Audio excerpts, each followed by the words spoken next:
So let's put this in perspective. Men used to be able to just abandon their families and not have to pay any money. And that's what they were doing. So it was a bunch of black fathers having children and abandoning their kids, right? My grandfather was one of them.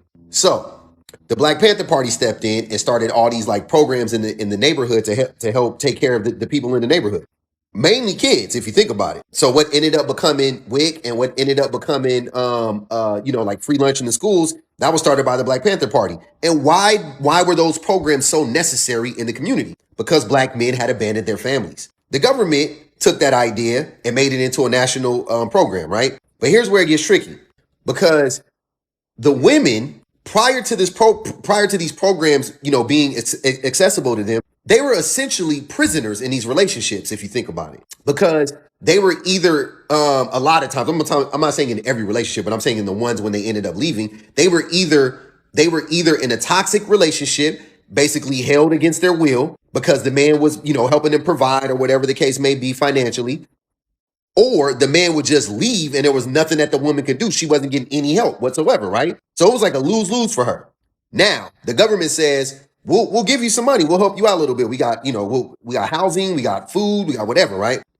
This money did not equal the amount of money that the man that was in the home was providing, but it was enough to sustain the women and the children. And a lot of women said, I would rather be single, right? As long as I got enough to provide for me and my kids, but I would rather be single than to stay in this toxic, dangerous relationship with this man. And that's what a lot of women chose to do. And as a human being, why would I blame the woman in that case? I'm sure it took a lot for her to leave that man. It wasn't like she wanted to leave him. She would have left him earlier if that was the case, right? If she could, if it was just that simple. But when you want to think about it in dollars and cents, she lost money.